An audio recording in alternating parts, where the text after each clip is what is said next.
Hi, everybody. Hey Welcome everyone. to my guest, Miss Kaity, Moonflower Moments. Kaity and I live in the same city. Shock of all shocks. Oh my God, there's more people around here.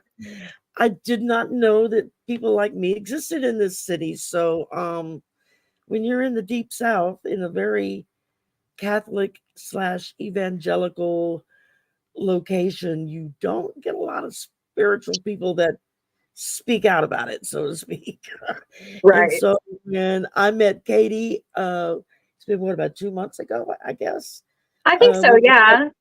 yeah, Gerald's book signing. We met at the store, and I love her energy. She's so bright and vibrant. And then I connected with her again on a Zoom call for a tarot class, and I thought, okay, I gotta have her on. She's just too bubbly and bright. I gotta introduce everybody. So I love to do that. I love to introduce people who are just kind of starting in their YouTube experience, so to speak.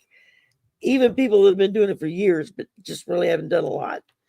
I like to kind of put them out there and let everybody get a look see and watch them grow. It's kind of my way of paying it forward from how people did with me when I first started. So Yeah. um, I've only grown as much as I have from all the help that I've gotten from folks and the generosity of other readers, and of course the chat is just unbelievable. Yeah. Um, so thank y'all very much for coming. Um, so Kaity, why don't you give us a little bit of a background, who you are, what you do, why you do, and how Yeah. you do the deep south. Yeah. Well, thank you Wanna so much, take it Harry. away. I really appreciate you inviting me on. I think I was just as shocked as you when we sat through that tarot class and then I realized, I was like, wait, you have a YouTube channel? I was like, I have a YouTube channel. We need to connect through this. And then when like the next part of the Exactly. conversation was, well, where do you live? And we both said the same place. I was like, this is absolutely absurd. It really is. We have tarot readers that are in this area, but I feel like everyone is so closeted about it. So it's good to meet someone that is upfront and is willing to share their love and their passion for it, like with the rest of the world. So I appreciate that. So a little bit about me. I've been reading for about 2.5 years at this point. And basically what happened is I like to say that tarot found me. So I was in a little bit of a dark spot. My husband had gotten a job in Alabama. And so I was away from home. I was away from Louisiana for the first time in my life because I was born and raised here and just feeling very lost. And I had a friend of mine that was constantly posting just little free tarot readings. And I found myself gravitating towards them because I was like, hey, hold up. She's doing free one card readings for me, but this is really resonating. So I went on Etsy and I bought my very first deck. And I remember with the first time I laid the cards down, I took a picture of the cards that I had gotten because I knew that from that point forward, it was always going to be something incredibly important to me. And I wanted that memory.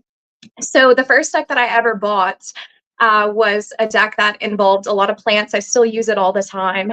And I find that that's the way that I really connect to the energy of the world. So I do a lot of tree studies. I'm big into native gardening. I garden for butterflies and plants and just really try to foster the natural ecology here. Because Sherry, I think you can definitely understand like with weather getting more extreme where we live, I feel like it's important to honor and really respect the beauty of the place that we're in. So I find myself doing a lot of tarot reading, just interacting with the plants and the butterflies and different things like that. So I would say I probably read I read outside way more than I read inside. Yeah, yeah. It's if I had a place outside to read, I would be sitting outside because I spend all my spare time outside. I have, and I've shared this before. I have to go outside every day, Me too. even if it's just for 5 minutes. I have to go outside every day. It's the only way I can kind of plug back in, I guess you could Yeah. say, to spirit and kind of go from there because I get, I mean, I live in an apartment. I'm lucky I have a huge window behind me on the other side of the screen. And and I have a little private patio area with like a half wall. So that's nice. I can sit and I don't have to deal with everybody that walks by won't stop and talk to me because they don't know I'm there unless they look over the wall. And at work, of course, I'm up on the second floor of a brick building. And granted, I Right. have a window, but I'm on the computer all day long. And then I come home, Exactly. I'm on the computer all night long. It's like I get way too much computer time. So Yeah. yeah, I have to go. I mean, midday when I take my lunch break outside every day, hot or Yeah. cold, rain or shine, it doesn't matter. I go sit outside for my lunch break just because I need that That's space. environment around me. Yeah, I need the nature bath that I Me get too. sitting outside. And the great thing about the university where I work at is the fact, well, it's good and it's bad. The squirrels are very spoiled and very used to students giving them food. I was one of And the students so that the gave them minute food. yeah, I was too.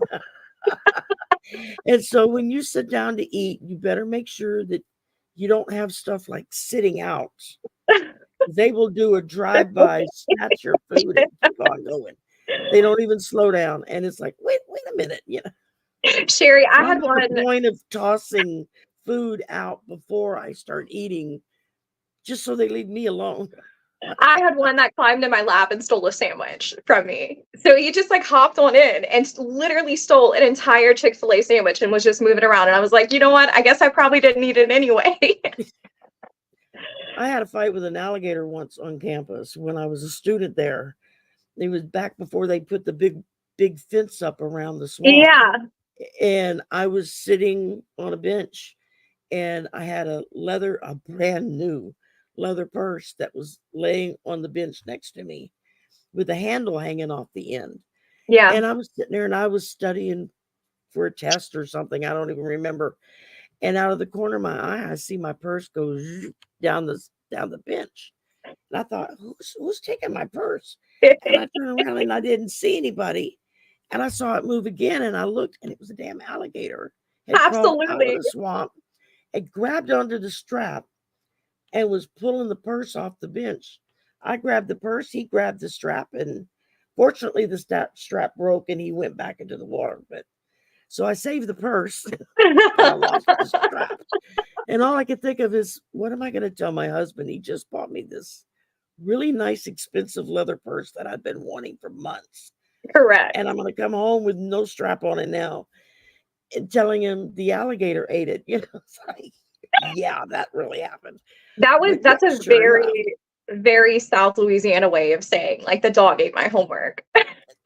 Yeah, and it's not unusual on campus, especially if there's been a lot of raining Yeah. and we get a lot of flooding in the area to suddenly hear the alert go out. There's an alligator trucking down the Correct. sidewalk with the I, students, and they're like, they don't mess with them. It's like they you don't know, I'll go about 5 feet away from them. attack them. They They just don't, they're really not bad with people, but I did have to almost jump into the swamp one time to, oh, you heard that thunder? Of yeah, course, it's getting ready to hit of me. Of course it's right. Yeah, I think I'm a little souther than you. So I did have to stop. A friend of mine brought her dog, beautiful, big, beautiful white German Shepherd, but just as dumb as can be. And the dog jumped into the swamp to try to get the alligators. And so I'm like 5 foot, okay, wrestling with this big ass German Shepherd, just grabbing it across the middle, pulling it back. I'm like, listen, you cannot go after an alligator. Like, what are you doing? Clearly, clearly German Shepherd, See, I'm not from 5 this too, region. so that's another reason why I think I gravitated toward we're both short. You know, so Right, I'm only right. 5 feet myself, so um, you're just not as big around as me, so I got you beat there. I'm at the point where they can almost just roll me down the hall, and it'll just be like a big beach ball or something. Um, Hey, listen, it's very common but in women down here, especially the there's short just too person, much short good way. food. Yeah, Correct. too much good Correct. food. I mean, I'm sorry. I lived in Arizona for 10 years, and it was nice. I loved the area. I loved the people down there. They were really sweet. but it just wasn't home, you know. Yeah. And I missed the color green because Yeah. everything out there is shades of brown and beige. Do And you- in the 10 years I lived there, we only had two really wet monsoon seasons where Phoenix, where I lived, is in a bowl and it's surrounded by mountains. yeah. And you look up at the mountains and they're just brown, you know. They Right. look like mounds of dirt. But there was a couple of times when we had really, really wet monsoon seasons, and you looked up and the mountains were green, just that beautiful green color where they just bloomed because Yeah. they had enough water to do so. And the first time I saw a flower, one of those big swirl cactus, Yep. the kind with arms that come up. And I was driving to work one morning, and out of the top of the cactus, I saw this huge, gorgeous blossom coming Hmm. out of the top. I nearly wrecked the car trying to look at it. I got to work. I was like, there were flowers growing out of the cactus, and Yeah. everybody looked at me and said, "Yeah." I was like, I didn't know that cactus had flowers, and everybody started laughing at me. Then they were Yeah. like, "Oh yeah, you're not from around here." No, definitely not. Fine.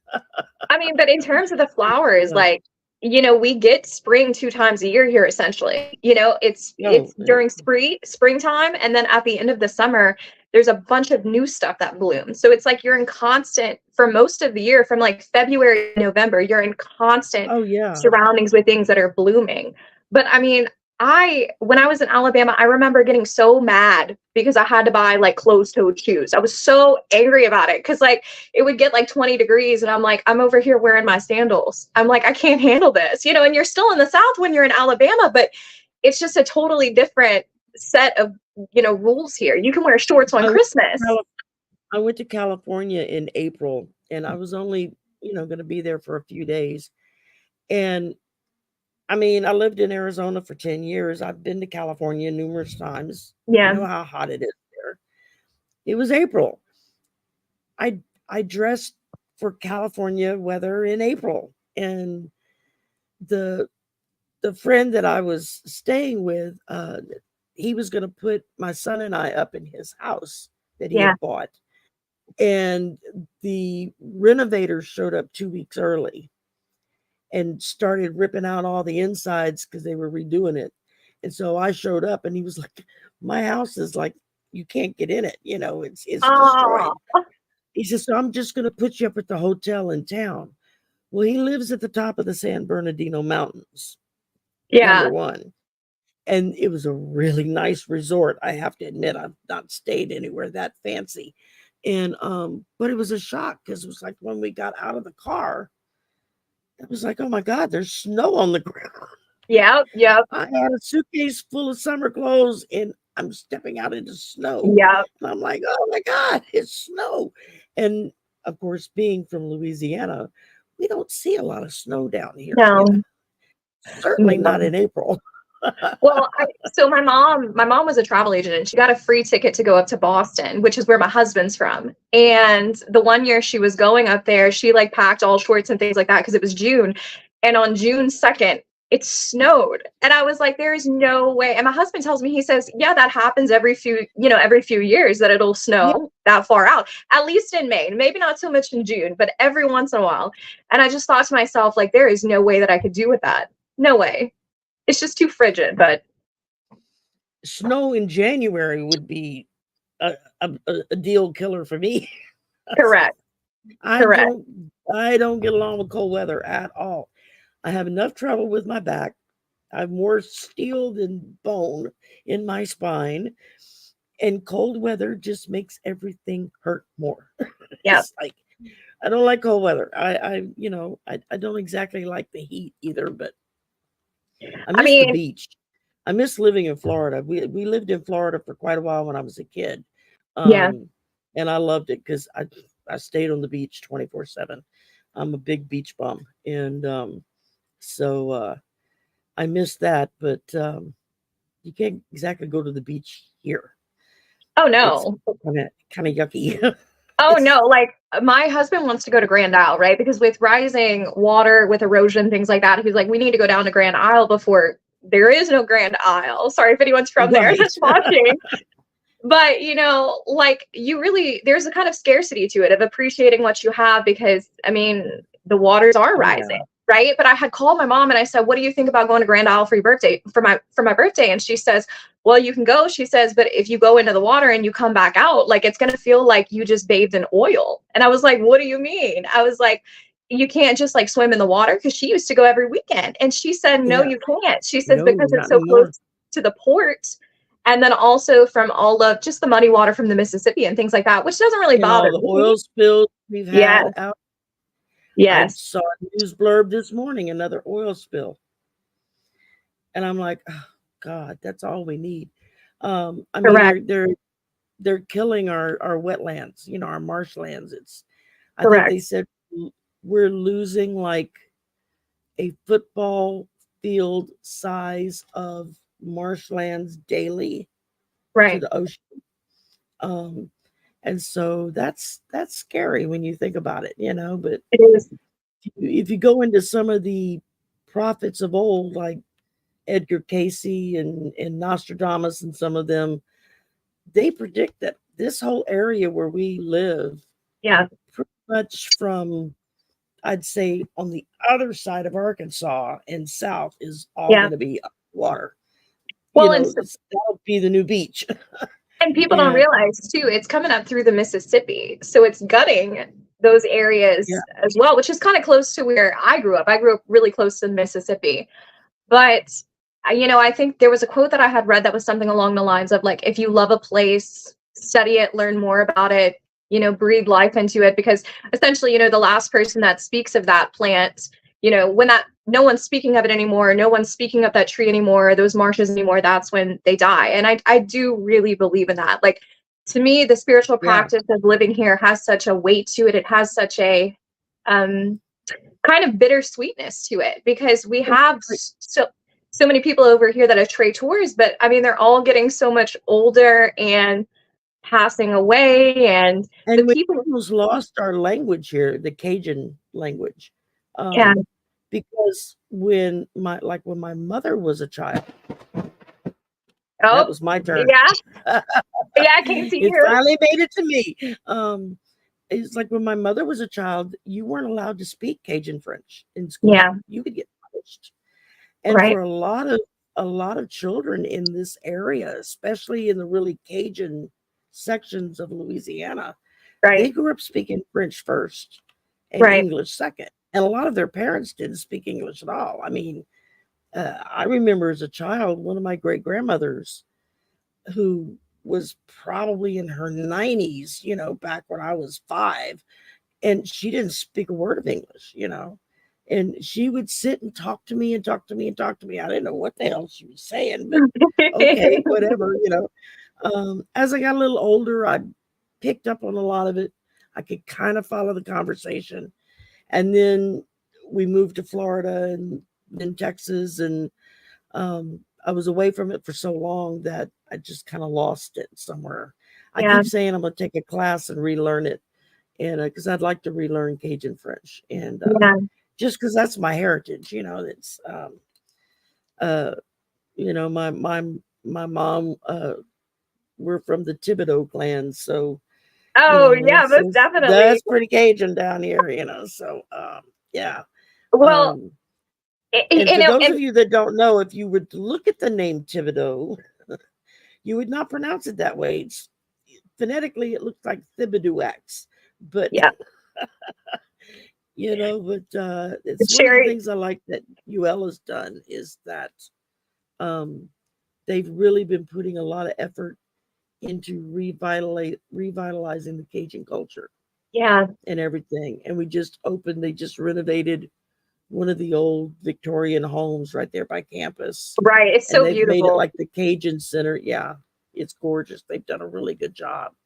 Well, Um, it's funny you're talking about how to pronounce last names, because so I am from Louisiana, but I grew up on the other side of the Mississippi, kind of near Baton Rouge, which, uh, for those of people who don't know, that's a completely different culture, very different oh culture. yeah, It's more like the rest of the southern region of the world. And then I came over here on your side of the river when I went to college, which is when I decided to stay.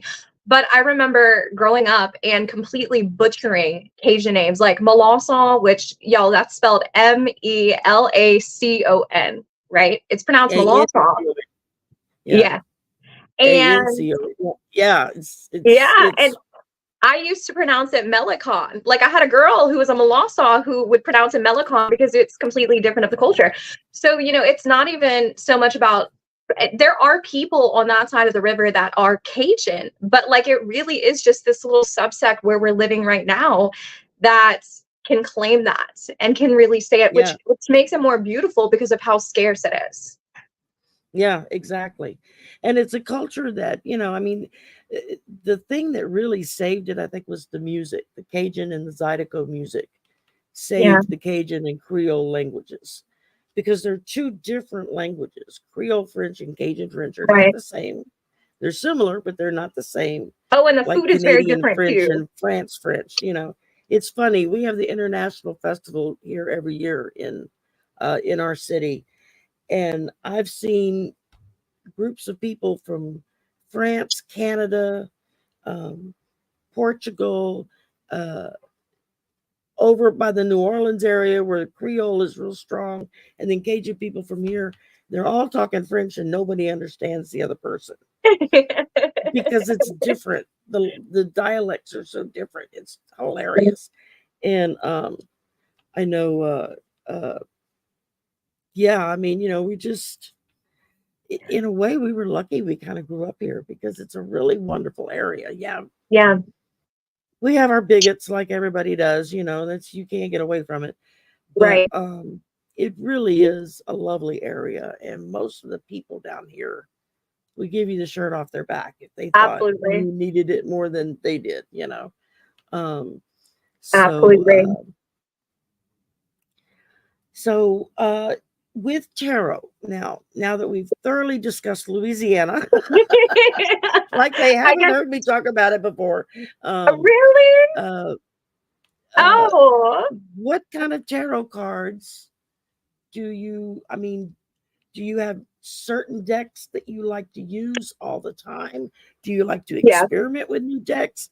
I mean, I know the answer to this. I've watched your videos, but I'm going to let you tell everybody else. Yes.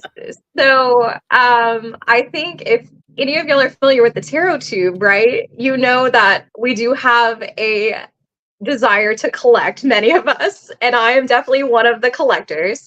But I try Every to time be I get a new deck, my family looks at me and goes, "Another deck? Really?" correct. Correct. Well, and see, fortunately, my husband, like he kind of knows a little bit about tarot just because I've talked so much about it with him, right? So Yeah. I'll be like, oh, I pulled two of wands today, and he'll be like, oh, it means da da da da. And I'm like, you've never studied tarot before. He's like, well, because you talk about it so damn much. And you're always on the YouTube. So he takes interest Yeah. in it. So there's no judgment for him, That's thank good. goodness. You're lucky. You're lucky there. Because Yes, I and know some readers that, yeah, their family it just doesn't work. so one thing we decided to do, this is a little different from your question, but we both bought a copy of Spirit Keeper's Tarot by Benabel Wynn. I think I have that right next to me. Let me grab it because that's a really cool deck. And what we like to do is, my husband's someone who's very logical, and Benabel Wynn is a really famous book writer about tarot. She makes decks, and she is a lawyer. So she approaches things from a very logical way. So we both got a copy. Let me see if I can show you. Here we go. We both got a Yeah. copy of her deck. And Yeah, what you we, did a flip through on that on one of your videos on your channel. yeah. And And so what we end up doing is every 6 months or so, especially around our anniversary, I'm very fortunate that I have the support from him, but we'll actually read for our marriage. So we'll pull some cards oh, around that's it. smart. Yeah, and That's good. we'll set some goals together. So he's very supportive and very loving with that. So that's one practice that I engage in. I really love decks that are more plant and animal based. So I have a lot of like really funny little decks. Like I have a deck with lizards, I have a deck with birds, I have two decks with insects. Like I like the nature style decks a lot. Mhm. But this one was my first one. I have this one right here. Look, if you give me an excuse to show decks, I'm always here for it. Go for it. Yeah. But a lot of people on YouTube are always for it too. So I like to read with what we call pip style decks. So pip style decks are decks that are a little bit simpler, but I find that I get a lot from the images. So this was my first Yeah. tarot deck. It's Tarot Botanical. So the majors, like this And is a those are the red. black and whites, right? It's just black and white. Absolutely. Yeah. Absolutely. So the minors are really, really basic, but then you end up having, let's see if I can get to some majors. Let's see if I can get to some. I heard you talking about, what do you call this cactus? You just said it A earlier. saguaro. It looks like a sagaguro, but it's pronounced saguaro. So this is the most important emperor card to me, because I think a lot of times emperors get the bad name, right? Because emperor is a Yeah. card all about authority and discipline, and sometimes people can kind of see it as an overly controlling, like, father figure. But this one, the And guidebook. saguaros are actually protected plant species now. I didn't know that. Because back in the day, in the Wild West, cowboys and whatnot, lawmen and stuff that would come through, they would use the saguaros for target practice, to I practice didn't shooting, know because they would that. look like a man standing there with arms up, and they would practice shooting, and to the point that and they take up a lot of water in the ground, Yeah. and so people would just knock them down. I mean, I know in Arizona, if you cut down a saguaro, you're looking at easily a $5,000 to $10,000 fine and possibly time in Wow. jail. I They had no don't play with that idea. stuff. If I you get in a car accident and your car gets knocked into a saguaro and knocks it down, you're going to get charged for destroying that saguaro, even though you had no control over the accident. But it was your car that knocked it down. You're going to get in trouble. They're very serious about it Crazy then. stuff like that. They're very serious It about probably their cactus down it there. probably helps Yeah. prevent over building, though. Overdevelopment. Yeah, they have to. I mean, whenever they go into a new area to develop, if there are a lot of saguaros in that area, then they have to apply to the state for permission to move them and replant them somewhere else. They can't just cut them down. They have to get cactus experts, I guess you would call them. I don't know what the hell they are, but people that know what they're doing to come in, dig them up, and replant them somewhere else. Well, I think part of the reason that is, like, the guidebook for this one talks about how the cactus in particular provides shelter for all of the small little desert creatures, right? So it's standing tall. It can be, they get the water. exactly. It's standing tall and it can be a little bit prickly, but it offers a lifeline to other people with its just its weight. So I really like that.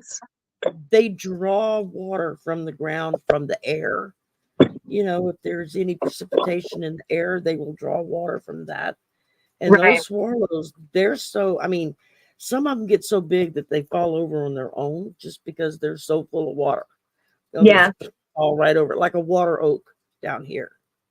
Most people think oak trees are all the same. They're the live oaks, which are the big, beautiful trees that everybody associates with the South. And then there are the water oaks, which look very similar, but they have a much shallower root system. Yes. And they suck up a lot of water. And so once they get to a certain point, they'll just keel over on you. We had one fall on our roof in a house we lived in when my son was little. And we lived in an old wood frame house with a tin roofs. In the middle of the night, we hear kabang. And it's like, what on earth? And sure enough, the tree had split in two. Yeah. And half of it fell on top of the roof. Yep. Over where my son's bed was. Yeah. It put a little dent in the roof. That was it. I mean, Sherry, I'm so glad to hear you say that. Because I got some big old trees on my property. I don't have any water oaks, but I do have 2 live oaks that are right outside. I'm looking at them right now. They're right outside my window. But we have an A-frame house with a metal roof, and I just keep thinking to myself, what happens if something falls? So anytime someone tells me a story, okay, Your metal roof is more likely to survive a tree falling on it than a shingle roof. well, that is good news to I'm hear. just telling you what I've heard the old folks say to me. Put a tin roof on that, yeah. You know. Well, look, it's hot during the summer, but I am very thankful to hear But you that know what? he was The okay, and to sound also of hear that. rain on a tin roof, the sound of rain on a tin roof will put me to sleep that fast. It scares the It's shit out of me. Really? Oh, now see, growing up as a kid, I was terrified of storms. I Yeah, would go hide. My late husband loved storms. He was from Mississippi, from the right, coast, and he loved storms. Storm right. would pull in, and he would go sit out on the porch. Let's go watch the storm. It's like, are you crazy? But he would go sit outside and watch the storm. And over the Right. years, he slowly got me to come sit outside with him, to watch the storm. When Woo! Hurricane Andrew hit, we sat outside on the porch and watched it blow Yeah. in. I mean, we were getting phone calls from people saying, "Did you leave yet? Did you leave yet?" We're like, "No, we're watching it come in." We're sitting on the porch. People We thought we were nuts.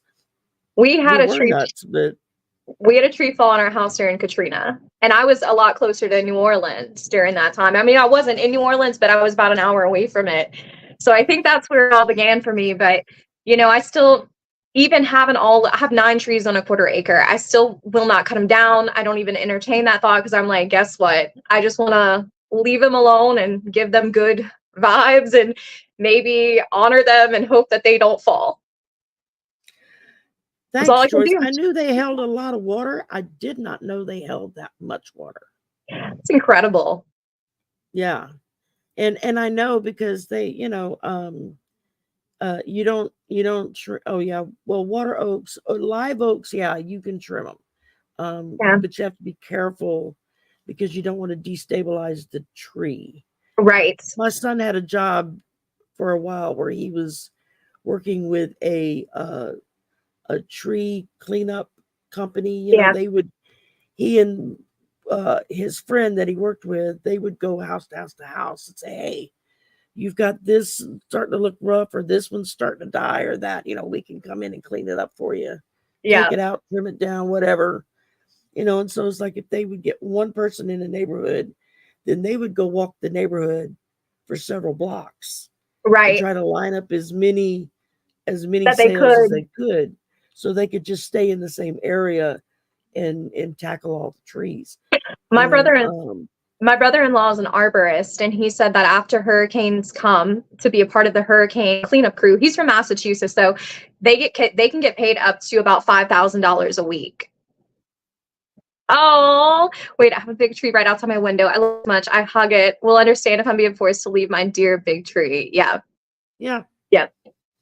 I like rocks and crystals, your the trees, the grass, the ground, the bushes, the flowers, whatnot, they all have, im- from what I have managed to determine from the little bit I've been learning, um, is they have memories.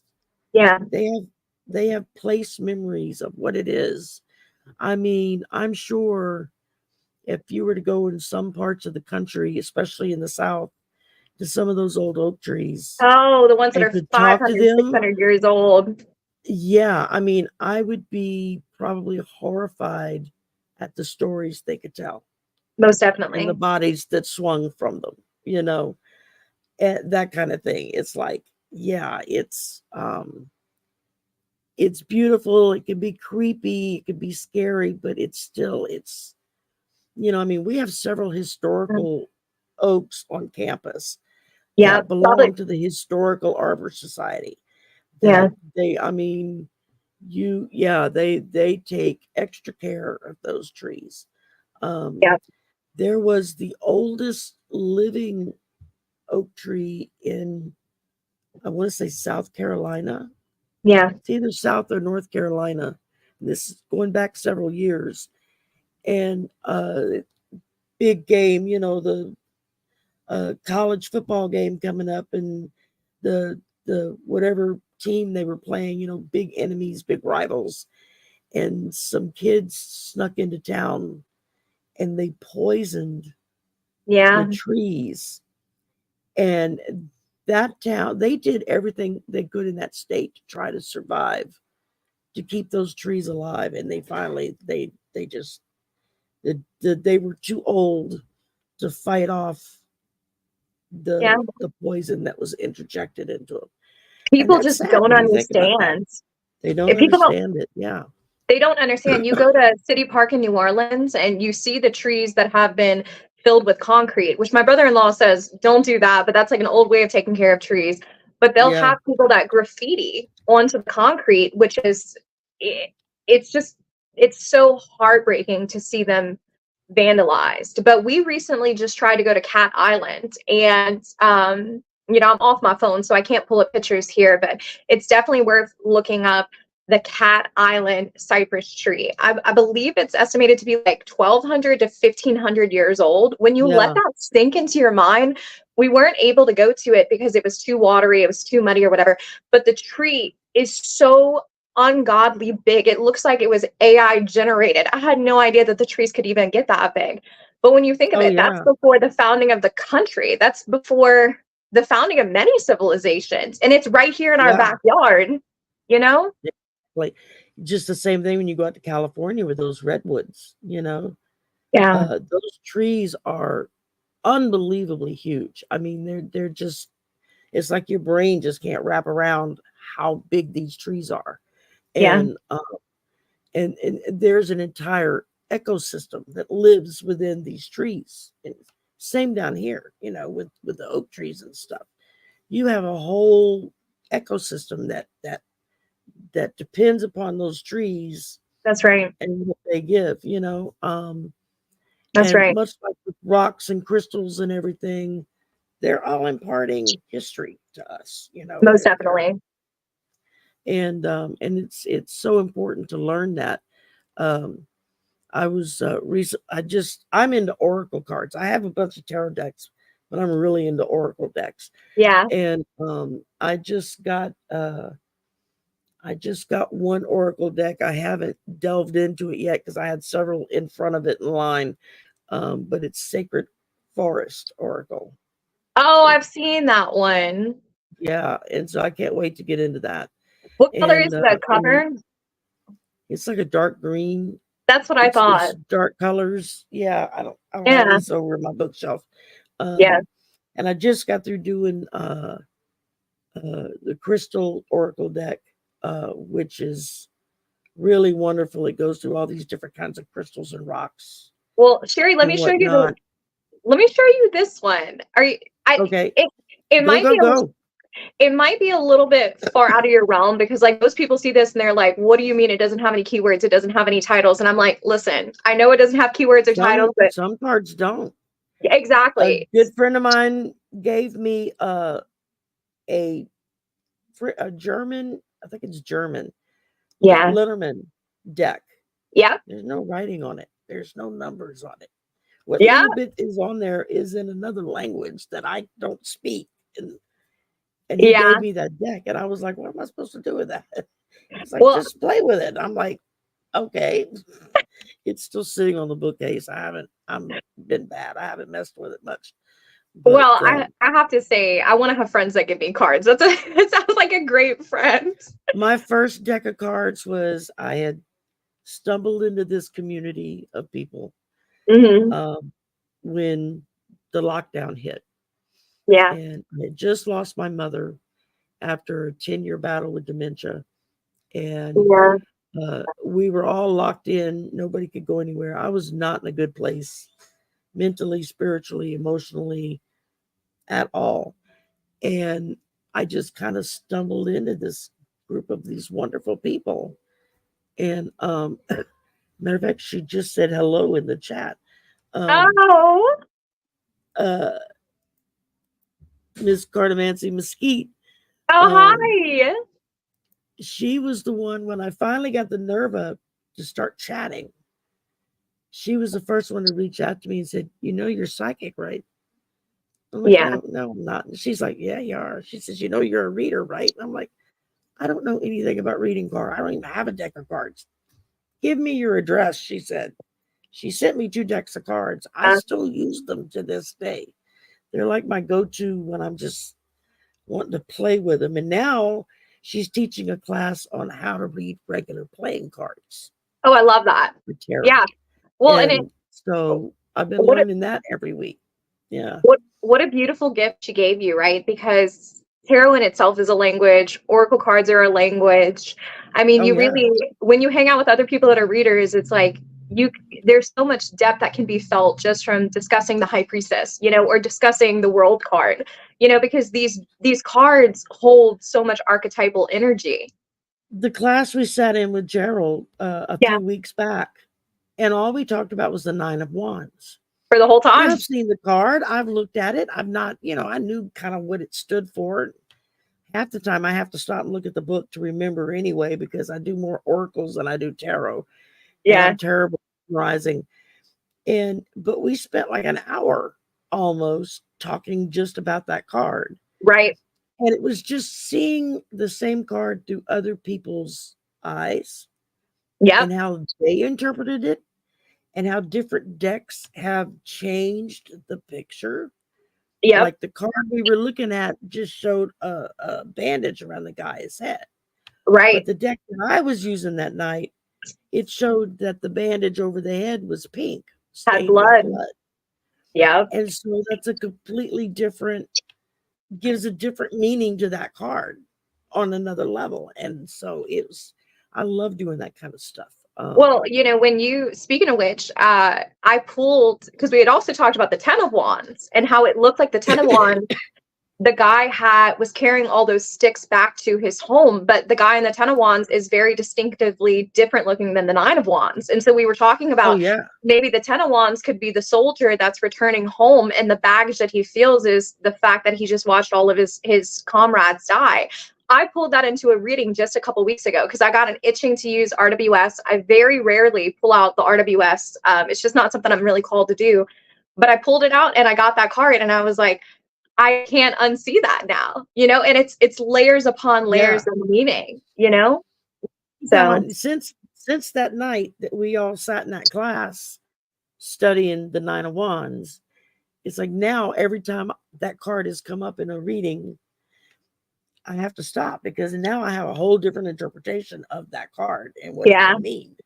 Well, and y'all to integrate it into the reading that I'm doing.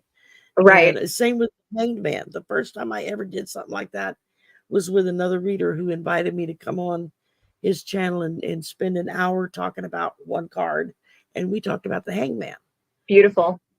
I was like, I never in a million years gave it much thought than just some guy hanging upside down from a tree. But he's an artist, he's a professional artist. And he was the one that was like, well, what are the colors in the spread you've got out? Are they all the same color? Do they all have the same background? Are they all the same? Do they all have water? Do they all have mountains? Do this, that? Just the different things he brought out from an artistic point of view that I just never thought about because I'm not an artist, And so it was like, okay, that's kind of cool. Yeah. And then the night that we did the 9 of Wands, it was like everybody started comparing. Wow, wait, your card shows clouds. Right. This card doesn't show clouds. And so it's funny, and I like I'm really into very color saturated cards. I like the deep, vibrant jewel tone colors and stuff. So most of the cards I buy, that's how they look. Yeah. Although I do have some that are more basic, and I enjoy those too. It's like I have some cards I do for my political shows. That's what I use them for. Other cards I use for personal readings. That's what I use them for. And I don't like to mix them up. Yeah. And sometimes when you try to mix them up, the cards will scream at you and tell you no. I have a deck of cards that let me show y'all. I have a deck of cards that I only use to read for my house. I know that sounds crazy, okay? But if y'all are not reading for your houses, you really should, right? Because you got to check in with the place you that got you a bunch belong. of readers in the chat here. They're all like, yeah, I get it. So I use this wacky deck. It's called Illusory. It's ILLUSORI. But I use this for my house because she's a 70s gal. She's stuck in the 70s. I know this isn't quite 70s artwork, but I tried to use this deck to read for a friend one time. And the answers I got were so sassy, but I felt it in my body. I felt the tension and I felt the resistance. And it was like, don't you dare pull me out to read for any other person than your house. So, or thing than your house, person, thing, Yeah. entity, whatever you want to believe. But I kind of use, I have differences when it comes to the colors, right? So for Terra Botanical, which was the plant deck that I showed earlier, and then for this one, which is, this is Story Through Stones. It's an oracle card deck that doesn't have any titles or keywords. I use this deck along with Terra Botanical for more of my ancestor-like readings. So I kind of call them like my grandmother decks because I feel like with the limited color palette and the blacks and the whites, I can kind of, it holds space for me. So I feel like instead of the deck trying to chit chat at me, it holds space, which allows me to get in more of a meditative state and allows me to really just shut up and listen to what's coming through, right? So, and exactly. And then I use my more colorful ones for like my creativity readings. You know, I've been doing a lot of readings about honing my creative voice lately. And so I like the decks with a lot of pops of colors, but my collection is like really vast in that way because I feel like the decks that we have are tools. And so, you know, you wouldn't use a wrench when you need a drill. I have bought decks that I have seen that just seem to jump off the page at me, so to speak. And I bought them and then brought them home. And when I proceeded to sit down and work with them, they very clearly let me know, no, we're not for you. Yeah. You bought this deck because it belongs to someone else. Yeah. And so I have been known, and Angela Cartomancy Mesquite was the one that started that ball rolling for me. Just give somebody the deck of cards if it belongs to them. That's stunning. And I did that with Sabrina the first time. Sabrina and I actually met face to face. We had only met online like the week before. Yeah. And she had me come to a reading for her. You come to find out we work at the same place. We're one building apart from each other. It's like, that's how beautiful. wild is that? That's beautiful. And that morning when I went to leave work, and I thought, okay, I need to go ahead and get what I need because I'm not going to come home and turn around and go back to campus, for the reading. We were just meeting right after work. And so I wanted to be sure I had everything I needed. And so I was grabbing several different decks of cards because I usually grab too many because I'm just not sure which deck Spirit's going to say that me one. too. Me too. Or, I'll be in the middle of a reading and then suddenly it's like, wrong deck. Put it down. Go get the other deck. It's okay. That morning, as I'm picking the decks, I kept picking up the deck. And I would look at it and say, no, I don't need that one. I would put it back. Yeah. 5 times. Spirit made me come back in the house and come get that deck. Yeah. And I would go to put it in the bag and I'd put it back on the shelf and I'd go proceed to leave. It'd turn me around and bring me right back inside for that deck. 5th time, I was like, okay, I'm bringing the damn deck with me. I brought it with me. Sabrina and I are sitting down. We're doing the reading. I did a reading and I said, okay, let me pull out some oracle cards and I'm going to throw some oracle cards in on your tarot reading that I did. Mm-hmm. And when I pulled out that deck, she took one look at it and her face lit up like a Christmas tree. She was like, you got a fairy deck. Oh. And in that moment, I knew Spirit said, we told you to bring that deck. Yeah. It was meant for her. That was her deck. Yeah. And so I did a reading with it for her. And then I put the cards back in the box and I handed it to her. I said, those are yours now. She's like, you can't give me those. I said, yeah. I said, that's why they insisted I bring them with me today. 5 times because they belong to you. You just got to listen. Yeah. And so, it blessed her. It blessed me because I was able to put that forward for somebody to help them out, and I've given away other decks of cards, just for So I whatever haven't. reason, it comes up and this is meant for you, so. I don't think I've given away. I've given away one deck of cards just because I couldn't get along with it, and the deck that I gave away is like one of Tarot Tube's favorite decks. So, but it just didn't work for me, and it was the Reclaim Oracle. So I did gift that to a dear friend who was really kind of working through some things because it's a deck all about emotions and about how to process them. So I gave that to her. But I am more likely to give a card from a deck than a whole deck away. So a lot of my Oracle cards are decks that I just got from Amazon for like 15 points. I use my Amazon rewards points because I'm sure we can all relate that, like, if we're using rewards points from our credit cards and we're not really spending money on a tarot deck, that's what I tell myself. Okay. I'm getting it for free, basically. That works. Yeah. Right. I do that.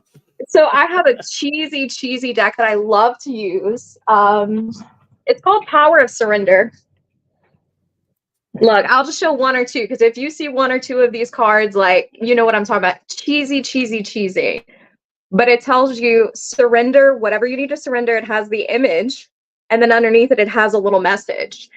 And I mean, I think I paid like $12 for these cards. And I mean, like I I've said, gotten some decks for under $10. Yeah. right. So when I read for a friend, and she was telling me, I pulled out for her like surrender to success. And she has a whole altar space that's dedicated to that. And she was like, oh my God, Katie, and I really needed that card. And I was like, well, here you go. I said, you can have it. She said, well, when do you want it back? I said, whenever you feel like you're done with it.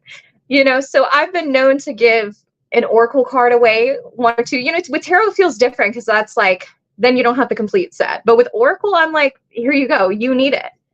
Take it and meditate on what it's trying to teach you. And if it gets back to me, that's I've cool. If given it doesn't both get back to away. me, I've given both away just because, when I'm in, it's rare that, like, Sabrina's the first person ever face to face that no, she's the second person I ever gave a deck of cards to.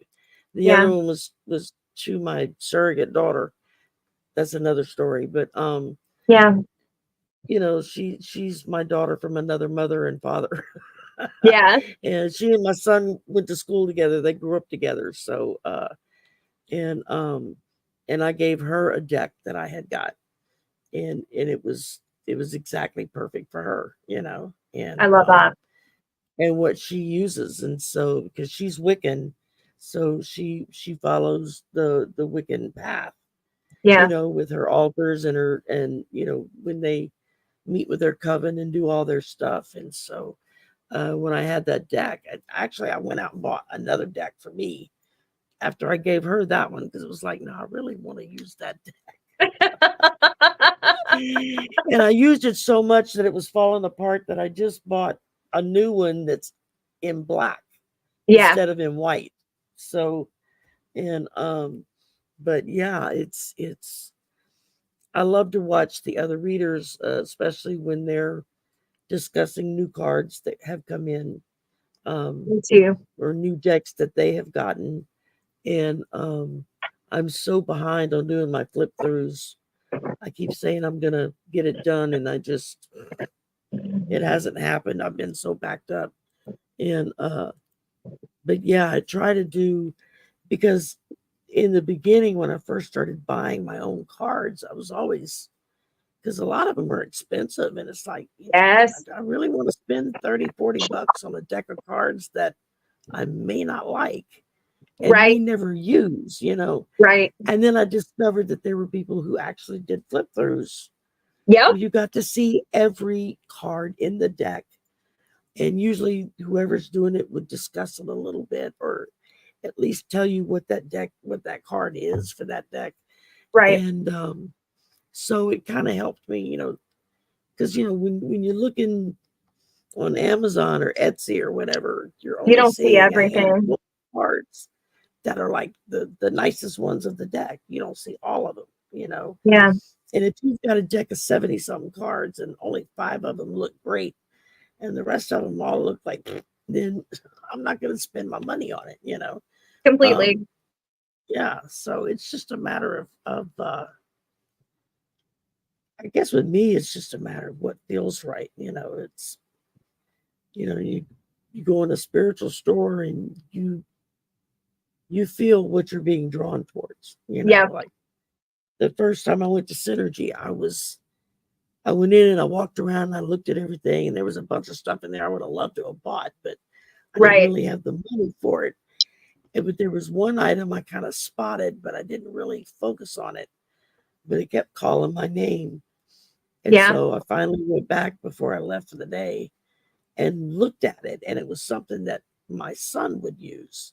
Yeah. And so I got it for him. And he was like, wow, and he was really surprised. It's like, he's not a big believer in this. He was doing a gig in somewhere in Texas. I don't remember now what city he was in. And it was some big festival, and the booth next to where the band was set up was a, a spiritual shop. A woman was Yeah. selling cards and herbs and incense and all kinds of stuff. And he went over there talking to her. He's like, "Yeah, my mom does this stuff." And she says, "Well, is there something here you think she'd like to have?" And so he kind of walked around, and he said it just literally felt like the deck jumped out and jumped out at him, like this one. And it was the Green Witch Tarot deck. Oh, Yeah. I have it right here. Yeah. I just listed this as, I think it's my 5th favorite tarot ever. Sherry, how often do you use it? I've only used it a couple of times. I just haven't sat down and spent time with it. But I like the way it felt when I did use it. Yeah. So usually it takes several times for me to use a deck to kind of really get a feel for it. Me too. And is this comfortable? Well, or is it reserved and used for just special occasions? Yeah, so you kind of like to sense it out before you really put it to work in that way. Right. Exactly. Just I like with think oracles, I read through the guidebook. I know a lot of people get, they just toss the guidebook, they never look at it. But it's like, I want to know what the author's intentions were when they created this deck. What was their point? What's the message they were trying to convey that they were getting to give to us? And then now, whether if I ever look at that guidebook again after I read it, who knows? Some I do, some I don't. But at least I have an idea of what that deck was created for. And then when I sit down with it and start playing with it and using it, it'll let me know if, this is the right course. Stay on this course with me. Or you would do better using me in this situation instead. Right. But it's, you tried, and like a lot of the readers in the chat know, you try to explain that to somebody who doesn't really understand the draw of the cards, that,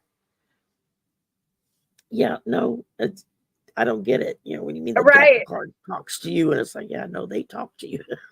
Well, I have sometimes quite adamantly. That brings to mind the zombie tarot for me. So I can't claim this. This is like Lisa Pez shared this, and I was like, what do you mean? And Lisa Pez was like, this is the perfect deck for interpersonal readings. And it really is, because the basic premise of this deck, this is not something I would be very interested in. I mean, it's literally zombies, right? Yeah. But I don't have it deck yet. It's on my wish list, but I don't have it yet. Sherry, it is so good because you get to see how the zombies are interacting with the humans. So it's beautiful for like power dynamics, right? So you have like a human for a mother, and then like her little child is a zombie. I mean, think about it. It's the Empress card. The Empress would want to be protective of her children, even if her child was a zombie. But this deck, somebody sent me for my birthday, they sent me the voodoo deck. And, that's fun. And it comes in a big box with its own book and the whole bit. It's like, I am itching to get into it and start really devouring it. But I had several other decks that were kind of in line first before I got to that one. And so I try to give them all their same amount of time that I spend with them, just so they don't feel abused that I'm ignoring them. So that I'm not. I do this thing that is just damn crazy. It really is. Because I'm at the point, I have, I think, 76 decks in my collection. That's Oracle and that's Tarot. And I'm really getting to the point where I'm like, okay, it's starting to get to the point, I don't have space for anymore. So I'm really trying to slow down on my deck buying and just spend more I'm time with looking each and every behind the deck. screen, pile on the bed because I don't know Right. where to put them. I know. It's the same thing because I also keep all of my decks in bags, right? So not only am I spending 20 to, if it's an indie deck, $70, that's about as high as I'll go, but that's not very often. Yeah. I'm already spending that much money. Plus I'm spending another $10 to $20 on a bag. So I'm like, oh, I got to slow down, my friend. But I do this crazy thing where probably about every 2 weeks, I get out all my decks and I shuffle them and I put on YouTube. And, I usually watch my favorite YouTubers for a little while. I might put on some music and listen to that. But I go through each of my decks and I shuffle them and I try to kind of play with pairs a little bit to figure out, okay, I haven't used you in a while. What can I use you for? And just try to brainstorm because it's important for me that my deck collection be manageable. I think it's okay just to collect. I don't think that there's any issue with that. People collect all kinds of stuff. But for Yeah. me, I want to use what I have. And maybe that's just me with it. No, I get it because I have some decks that I bought that I may use once every few months. Yes. It's But just I for know what I whatever use them reason, a for. question gets asked or Yes. somebody's asking me to read something for them. And as I'm going to get a deck off the shelf, suddenly that deck that's been sitting there for 3 or 4 or 5 months said, hello, this is why you bought me. That's This right. is my turn. And That's right. so, oh, okay. And so that's when I pull it out and use it. Well, And I used to pick my decks every week. I would pick about maybe 5 to 10 because I like to use a different deck every single day. Even if it's just for small daily pulls, I like to spice it up. I don't stick with one deck for too long. But I found myself really boxing myself in when doing that because I would go through the day and I would be thinking and I'd be like, okay, Druidcraft Tarot. That's the one that I keep thinking of right now. I haven't picked up the Druidcraft Tarot in probably 8 months, but I keep thinking of it right now. But because it yeah, wasn't set out on my desk for me to read with it, I wouldn't grab it. And it's like, no. There's a reason you're thinking of the Druidcraft Tarot, whether it be because there's a specific card or maybe there's a guidebook message that you need. But if you're thinking of that deck, that's what you need to get. yeah. Okay. I completely understand. I just bought 25 decks and pouches in the past month. I'm still waiting on some to show up. Yes. That's Amanda. Absolutely. She's an absolute sweetie. We're trying to work out a date for us to collab. And, Well, I love the name Tropical Empress in Spirit. I just did I've been she working looks with like the Cher. Empress this month. Oh, She really? looks like Cher with a long black hair. She's gorgeous. Absolutely beautiful young woman. That's And beautiful. and Hershey is great. Hershey does a lot of shadow reading. She has a spirit box. And she'll do readings Okay. with the spirit box, which is really interesting. And I can't wait for us to get together and do that. Wait, break it. Wait, And what is the spirit box? I need to know. did you ever watch Ghost Hunters or any of those kind of shows? No. Okay. No, I think they were a little bit before my time. A spirit box is it's like it's basically it's like a radio or CB receiver, transformer, whatever, but it's got there are like words that are put into the memory, all these different words in the vocabulary. Okay. And when you're talking to spirit, they can go through and pick out the words they want to say and answer you. Do I have that right, Hershey? That's probably a really crappy way of explaining it, but that's how I understood it. Did she do that on her channel? Because I'm gonna have to follow if that's the case. Yeah. Oh, there's a bunch of people on here I'll have to point out to you that you need to. It's an analog radio. Here we go. I knew she would be able to explain it better than me. Yeah. It's detuned to pick up ghost conversations. So it's like, it's just like when you and I could have a conversation and then later on we watch the replay, we may see or hear something that comes through. Do you know who does something similar? So Candy, Soul, and Soil. Did I get that right? I can't remember if it's Soul and Soil or Soil and Soul. I always mix up the two. But I just shared a video from her very recently. But she goes on Adventure Tarot. She's in England. and she'll pop on over to these places that these old houses that have a lot of history, and she'll do the recordings as she's going through these old mine shacks or these old Oh houses, yeah. and she'll listen back to hear what pops up on audio, but she'll also pull tarot cards as she's going through these Mm-hmm. older places. And so there was this one that she did that I can remember where this woman was locked up by her dad in this area in the attic because she fell in love with someone. I don't know. It was kind of a brutal story. I can't remember the whole situation, but she pulled a card and it was from the Barbara Walker. I think it was the Nine of Wands, if I'm remembering correctly. But the man, it looked like somebody was in a prison, and she had asked, what was your state when you were living, talking to this entity, and the entity came back and like came up with a prison card. There are so many cool things about that. Oh, I love watching that kind of content. one of the popular ghost shows that, this is back in the early 2000s when a lot of those started up, and there's still some on the air I think today, but I'm not real sure. I don't have TV anymore, so I cut the cord, so I don't have television to watch. You froze up, and there we go. Okay, you froze up on me. I'm so sorry. Okay, I'm sorry. You were It talking about one of happens. the old shows. Yeah. Uh Kick that one out. No, that's not what I want. Okay, we got it. Okay, sorry about that. Back in the early 2000s is when a lot of the ghost shows started up. Yeah. Ghost Hunters, Ghost Adventures, Ghost this, Ghost that. One of the shows was Ghost Brothers, and it was three young black men who Hmm. did a show together, and they were hilarious to watch. Oh my God, I got the Yeah. biggest kick out of them. Well, I just discovered that one of the guys now has his own YouTube channel, and Right he does on. graveside.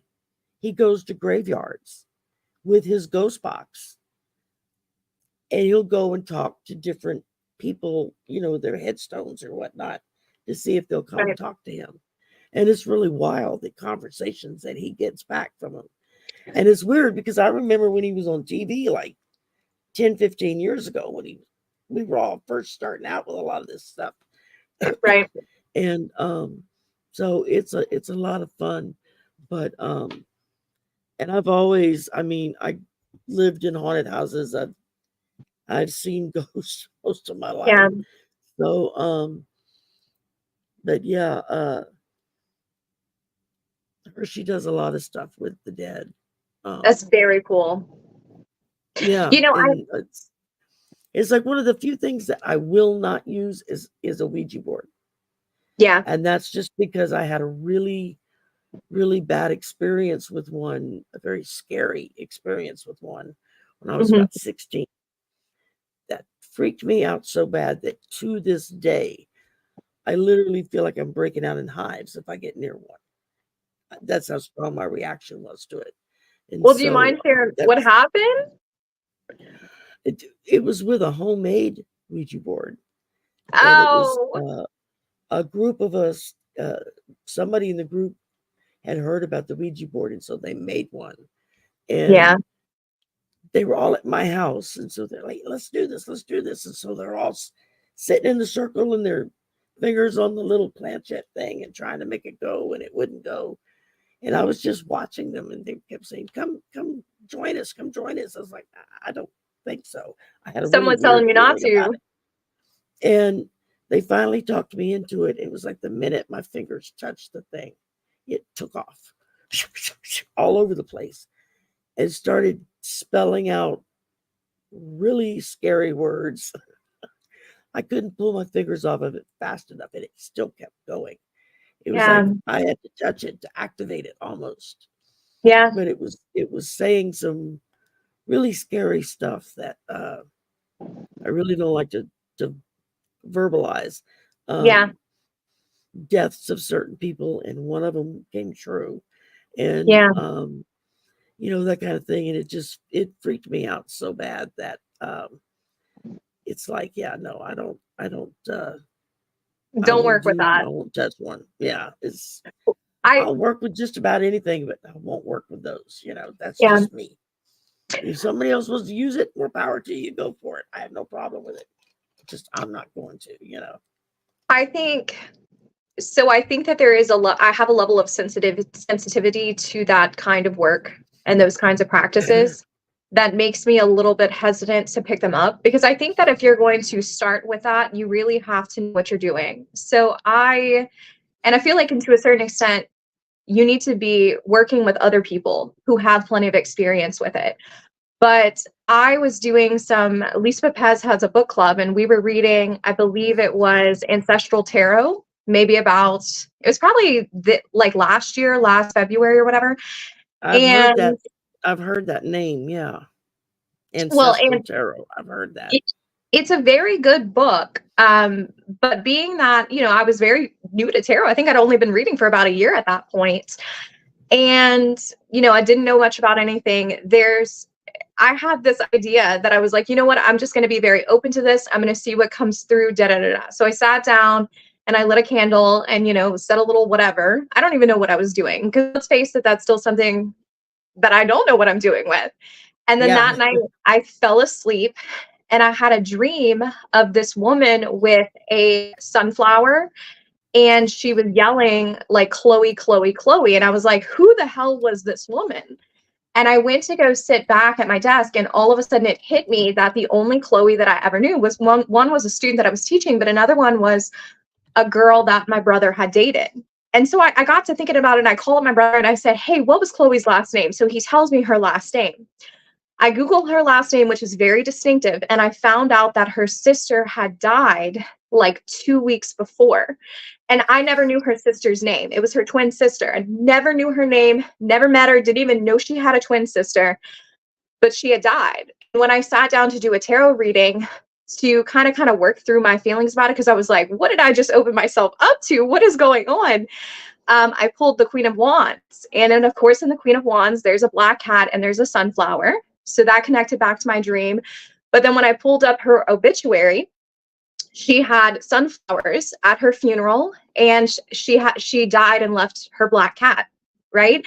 So there were so many similarities that I was like, all right, Kaity, if you don't know what you're doing with this, if you're not getting formal training, you need to back off a little bit, because,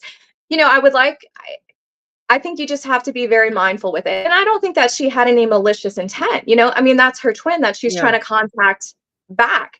So I didn't really know how to approach it or what to do with that, but it was such a fundamental memory that I think made me believe that there is something afterwards. Right. Well, I mean, I've had experiences since the earliest memory I have is when I was about 3 or 4. Yeah. And this voice would talk to me. It sounded like Darth Vader's voice, that kind of deep bass male voice. And family would walk by the room and say, who are you talking to? And I'd say, God. They'd be like, oh, okay. Because I didn't understand at the time, the gift, as it was always called in our family, was passed down woman to woman to woman to woman. It was like on the female side. So my mother had abilities, my grandmother had abilities, my aunts had abilities. And no two people had the same ability. Right. My grandmother, and now we're talking back in the day when the phone was on the wall with a cord, and you had to dial the numbers to call. And it was a party line, so it was not unusual to pick up the phone and somebody's already talking to whomever, and you'd have to wait till they got through before you could use the phone. But she would be doing whatever, and she'd stop and say, go get the phone, so-and-so's calling. You'd be like, the phone hadn't rung. She'd, yeah, but so-and-so's calling. And within a minute or two, that's who would be calling on the phone. This was before caller ID or anything like that. She just knew. My mother had visions. She would see people's deaths. Which freaked her out so bad that she never really liked to discuss it. I only heard her talk about it a couple of times, and she just didn't want to talk about it.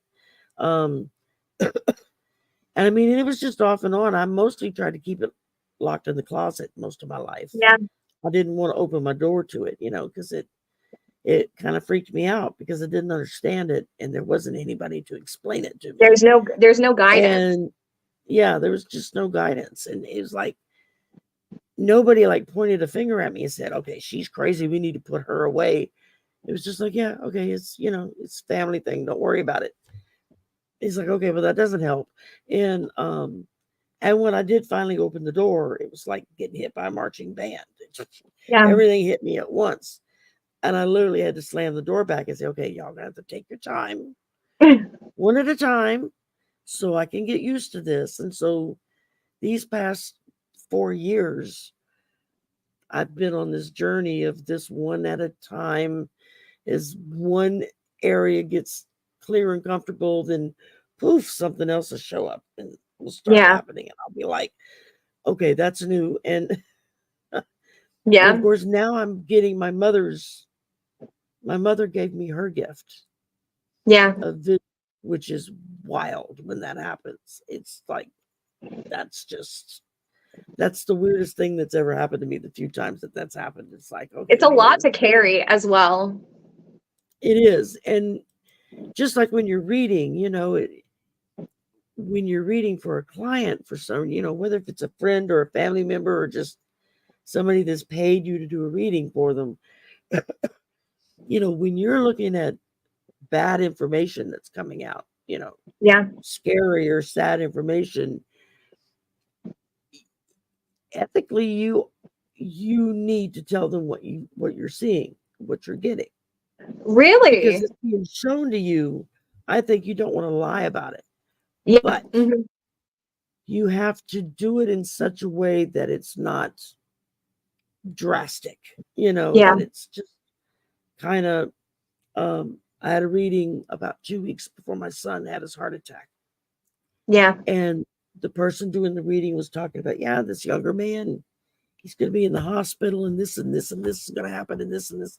And I'm sitting there thinking to myself, I don't know who the hell she's talking about. You know, I don't know any young men. I don't know anybody going into the hospital. You know, I was like, I don't know where this is coming from.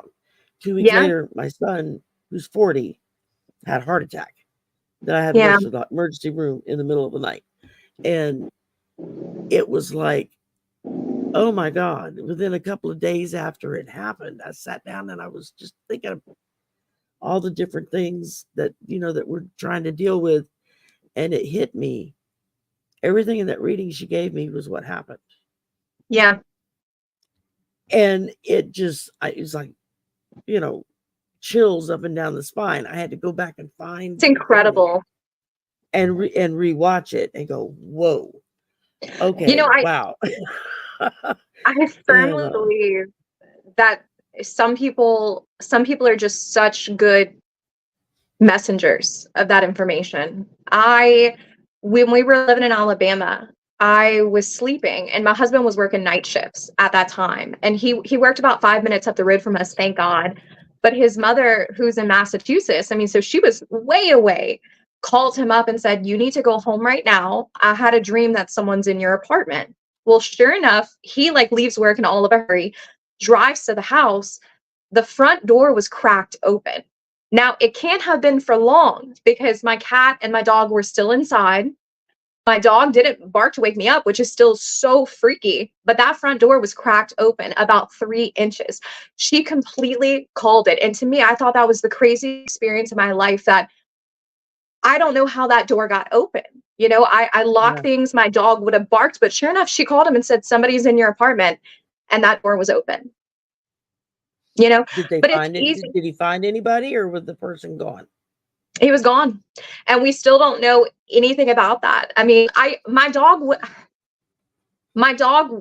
would have barked, and that's the crazy thing about it, but he didn't, you know. And so I'm still trying to figure it out. Paying a visit from the other side. I don't know, but you know, some people are so quick to dismiss it. You know, so, right?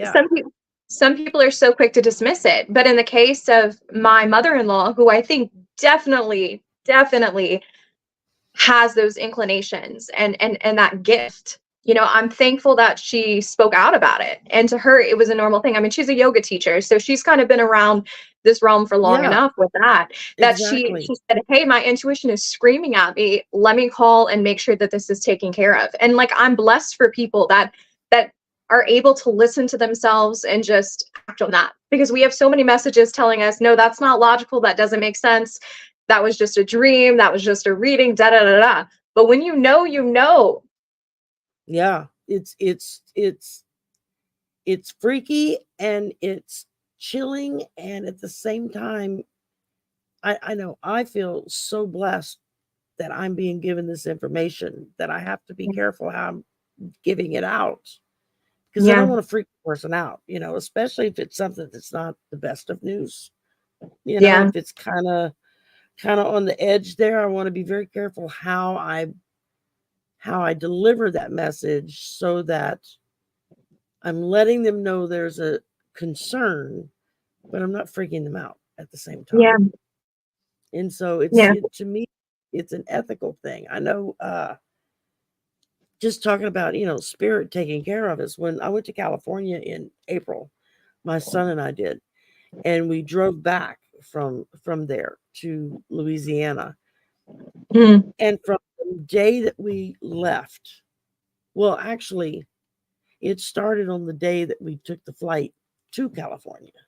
We mm, sat in the at the airport here in town for 2 hours waiting to take off, because a hailstorm up and showed up that morning, yeah, which was wild. It's like, a hailstorm in April, really? yeah. And finally, the pilot got tired of waiting and decided, we're going to go.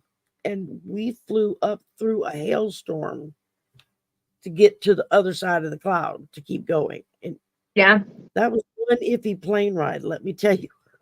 It My sounds son like had it. on the seat, handles. But it was like the whole trip, things kept happening that was just like, just missed, just Yeah. missed, almost. Um, when we left, when we left California, you had to drive down the mountain. I get vertigo. I would never have made it had it have been me having to drive. It Right. wouldn't have happened. I can't go 3 rungs up a ladder without almost passing out. I just can't do it. And just driving out, we turned the wrong direction when we first took off to leave, and got another 10 minutes up the mountain before we realized we were going in the wrong direction. We had to turn around and go back, to discover that had we have turned the right way, we would have been hit by a rock slide that Wow. came down in that area right about the time we would have been turning on that road. And then as we're driving down the mountain, you've seen those uh, uh, fast action, stop action type movies where you see like clouds rolling over the top of Yeah. mountaintops, and they look so thick, like you could walk on them. Yeah. I witnessed that in real time, Yeah. coming up the mountain, up over the roads. There were sections when we couldn't see the road at all, and we're Oh. at the top of the mountain going down, going down, going down. And this just thick white. Come to find out, a snowstorm hit about an hour after we got to the bottom Yeah. of the mountain. The top of the mountain where we were got hit with a freak snowstorm. We Yeah. would have been stuck there another 3 or 4 days had we not left when we did. Yeah. And the entire trip was one of almost what ifs, close call, just one thing after another, all the way home. And And it it's was like, I definitely, was never so glad to get here as I was when I got here. And I mean, I was thankful and grateful for the trip, because I got to see people that I've only known online, that yeah. I actually got to meet face to face and hug their neck and sit down and talk to them. And, which was fabulous. But it like freaked me out when I sat down and started writing down in my journal every step of the trip. It was like, holy crap, man. told Correct. my son, I said, we definitely had Gabriel and Michael riding shotgun in the back seat because there's no reason why we're here. It just that shouldn't have happened. And it's Too many almost, so a um powerful way to think about inconveniences, right? Maybe you forgot your phone and had to go back inside to get it, and then that saved you from getting into an accident. Life is yeah, meant to roll out the way that it's meant to roll out. And I think that, we exactly. can get angry about those inconveniences, but very well, they could have saved your life. Yeah. Oh, absolutely. I mean, just all the little things, and it would be just almost, just almost, just almost. And as we were going along, we were joking about everything, all the way home. And it wasn't until like the day after that I sat down with my journal to start writing out the whole trip. I'm I seeing was it. like, holy moly, man. It's just like, this is too wild. I mean, um I've never had that many close calls in one event, I That mean, short of because we time. were only gone, we arrived on a Wednesday and we were back back home on the Monday. This it was a very short trip, and 3 of those days were traveling. We're driving, Yeah, yeah. and so yeah, just it's like, wow, that was wild. I'm so happy y'all ended up okay then. Yeah, yeah. I mean, we didn't quite get accomplished why we went out to California to get accomplished, but we got Yeah, further down that road anyway. So yeah. it's just a matter of time. It's like you're like, hurry up, hurry up. Yeah, I Spirit definitely get like, that. not time yet. Well, I Gotta definitely wait a get little that while. because it's like I wanted to go see that cypress tree that's 1,500 years old, or 12 to 1,500 years old, and the road was completely flooded. I'm ready to go see it, but I maybe Yeah, there's a reason that I couldn't get to it at that time. exactly. That could have been.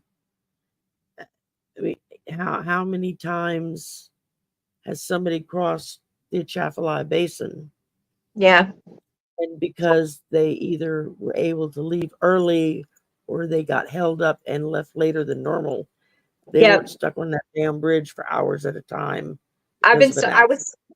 I was stuck on it for 7 hours one time, and it was the only time that I never got gas. I was going to see my parents. They live 70 miles away, maybe 80 miles away. I was like, oh, it's fine. I have 150 miles still empty. I got this.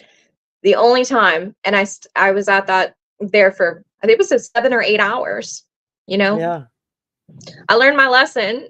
Fortunately, there was someone behind me that like literally got out. Because I mean, what are you supposed to do? You put a bunch of Cajuns on a bridge together. Half of them are getting out of their car and visiting with each other. That's just how and it you're goes. lucky if somebody's not pulling a barbecue pit out and start cooking.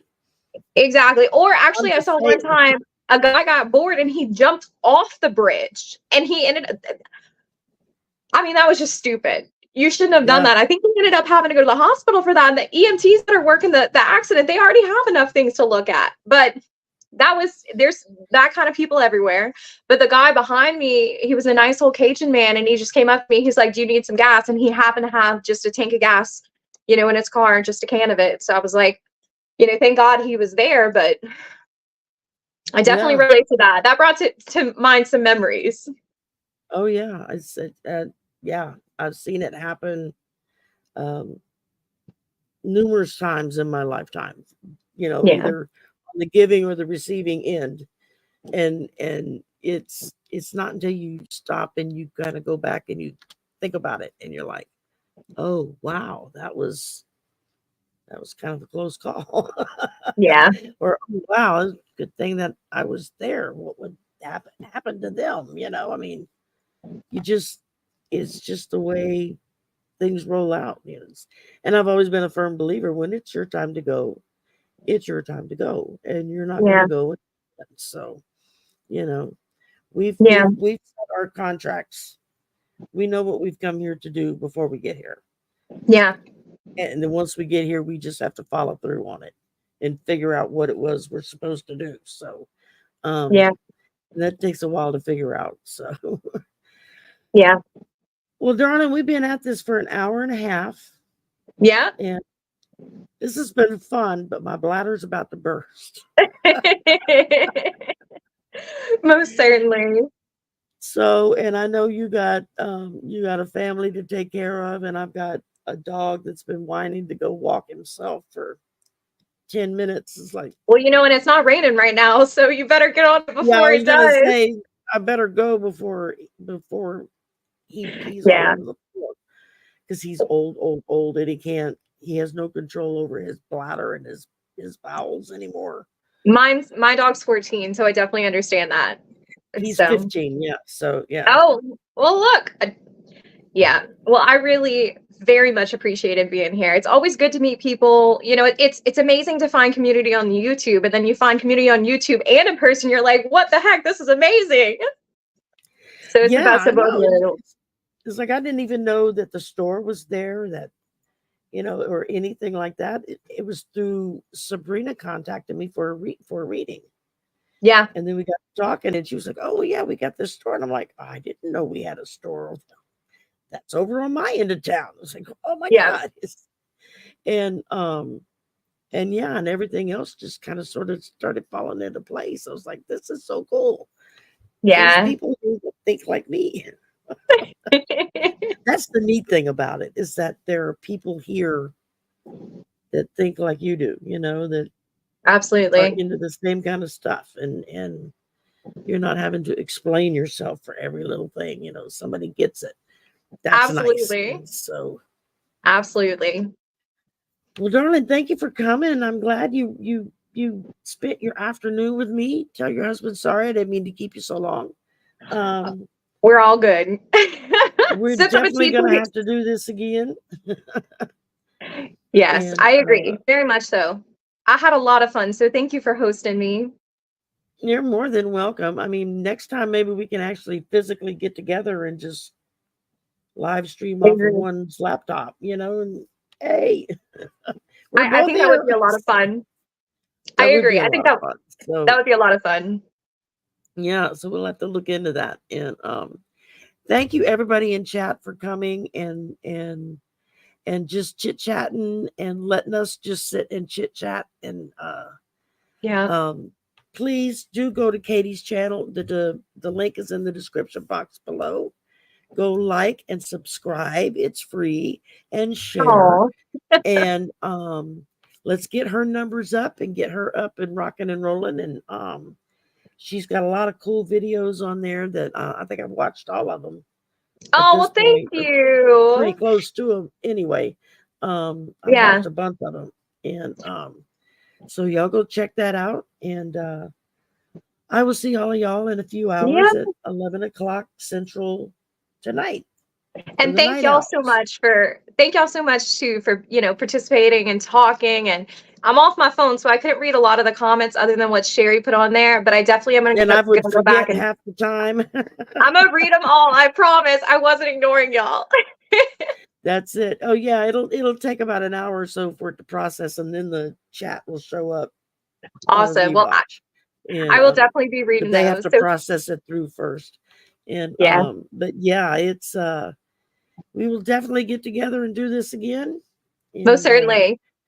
next time maybe we'll actually be able to pull cards and answer some questions for folks. So Yeah. this was mainly, I just wanted people to meet you and see what a sweet, lovely lady you are, and just kind of get you out there so people would Well, take a thank look and say, y'all. "Oh, somebody new," and you Well, might thank get driven y'all. crazy by it, but that's okay, Look, So that's the one thing about people from Louisiana. We love people. So like, bring it on. I love to yeah, talk. that's our biggest problem, is making us shut up. We just keep going and going and going. Exactly.